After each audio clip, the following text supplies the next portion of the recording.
Andrew Mountbatten-Windsor set for further misery as new home at risk of flooding. The Duke of York's long-awaited relocation from Royal Lodge is turning into a sequence of mounting personal setbacks. After finally accepting the King's insistence that he vacate the grand 30-room mansion in Windsor Great Park, Prince Andrew now faces an entirely new source of anxiety. The modest cottage on the Sandringham estate designated as his future residence stands in an area increasingly vulnerable to seasonal flooding according to updated Environment Agency maps. Local residents and climate experts have raised serious concerns about the Norfolk property's position near the River Babingley, a waterway notorious for breaching its banks during heavy winter rainfall. The cottage, though comfortable and recently refurbished, sits within what is classified as Flood Zone 2 and parts of Zone 3. This designation indicates medium to high risk of inundation during extreme weather events that are becoming more frequent.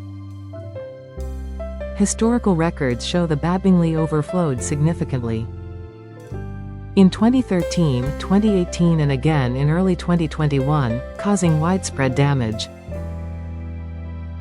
Several neighboring properties suffered ground floor flooding, with water reaching depths of up to 18 inches in places. Andrew's new home, while elevated slightly above some neighbors,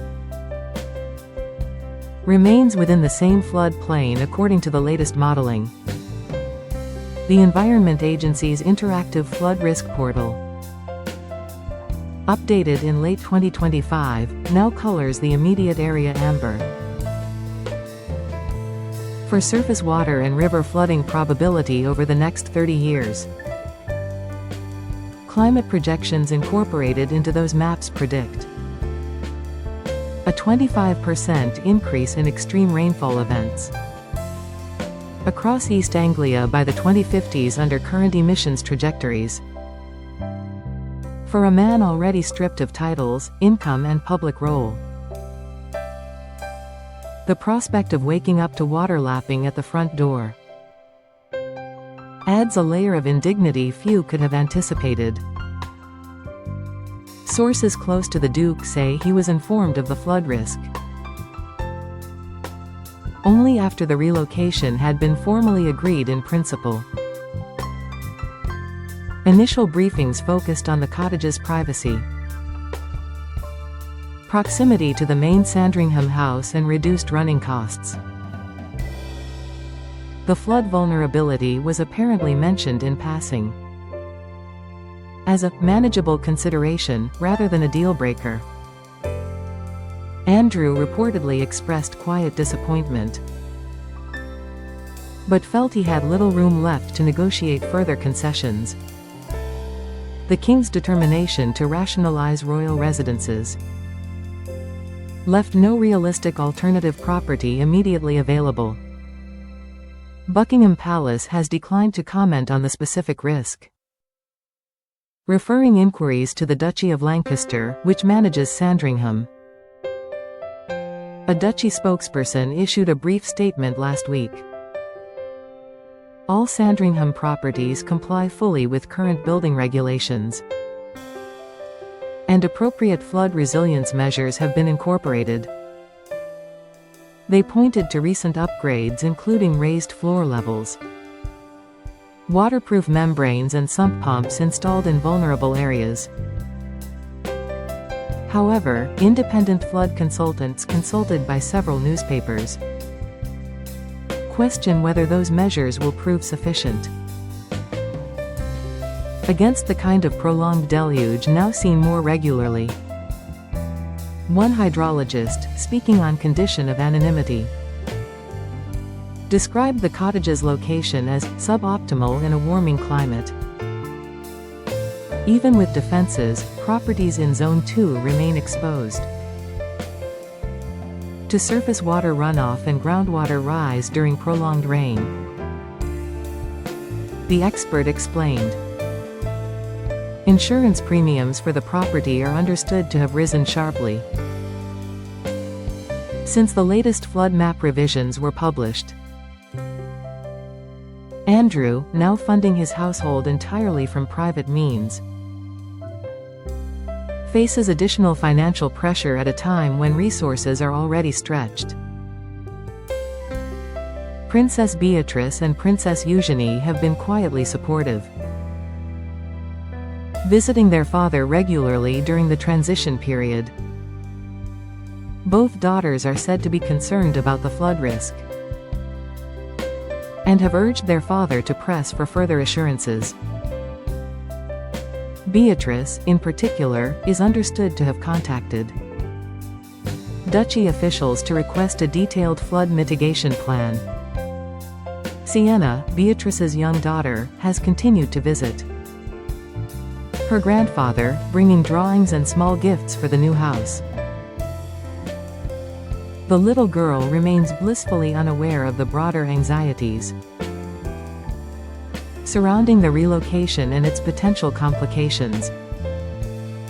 Sarah Ferguson, who will also move to a nearby cottage on the estate, has adopted a characteristically optimistic tone in private.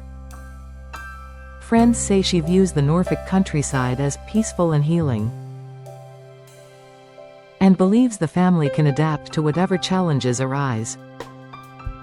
Yet even she has privately acknowledged the irony. A man once accustomed to royal protection and luxury, now facing the same climate vulnerabilities as ordinary citizens. The Sandringham estate has long been a favorite retreat for generations of the royal family, particularly in winter. Queen Elizabeth II spent her final days there in 2022, finding solace in its quiet woodlands and open skies. For Andrew, the estate represents both continuity and exile. He will retain access to the golf course, the beach, and the church where the family traditionally gathers at Christmas, yet living in a smaller property on the periphery marks a profound shift in status and daily reality. The flood risk adds yet another element of uncertainty to an already difficult chapter in his life. Climate activists have seized on the story to highlight broader issues. They argue that if even a member of the royal family cannot secure flood-resilient housing on royal land, ordinary people in vulnerable areas face far greater hardship. Several Norfolk councillors have called for urgent investment in regional flood defences, citing Sandringham as a high-profile example. One local MP described the situation as embarrassing for the Crown and urged the Duchy to lead by example in climate adaptation.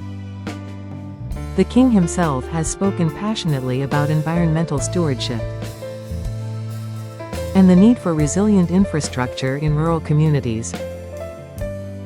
His personal commitment to organic farming and conservation has earned him praise from many green organizations.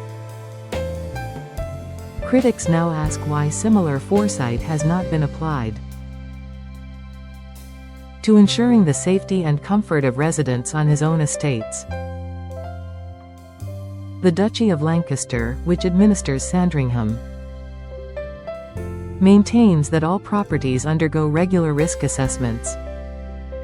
They point to a multi-million-pound program of flood resilience works completed across the estate since 2020. These include improved drainage channels, raised thresholds, and the installation of property-level protection kits. Tenants are also offered advice on personal flood plans and access to emergency sandbags when warnings are issued. Nevertheless, the maps do not lie, the risk remains real. Andrew's cottage, while not in the highest risk red zone, still falls within areas where flooding is considered probable within the lifetime of the building. For a man already grappling with diminished status, financial constraints and public opprobrium, the prospect of sandbags at the door feels like one indignity too many. Friends say he remains stoical in private. He has focused on the positives: peace, family proximity, and the chance to live more quietly away from London scrutiny.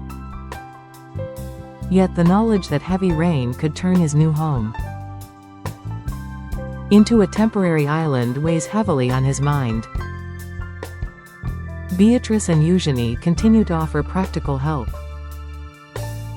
researching dehumidifiers, sump pump options and insurance riders. They have also quietly consulted experts on retrofitting additional flood resilience measures. The king has not commented publicly on the specific concerns.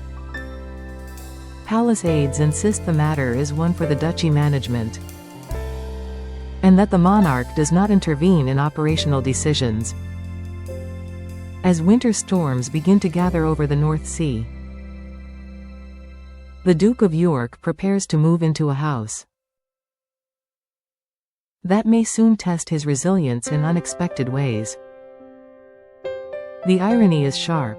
A prince once known for globe-trotting glamour, now facing the same climate anxieties endured by millions. Royal Lodge, grand and historic, may soon be empty. But the small cottage in Norfolk, modest and exposed, could prove far more challenging than anyone anticipated. Andrew Mountbatten-Windsor has already lost much.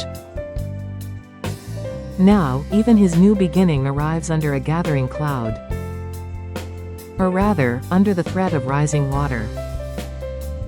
Whether the duchy acts swiftly to reinforce the property, or whether the Duke must adapt to periodic flooding, remains one of the quieter but more poignant questions surrounding this latest chapter in a turbulent royal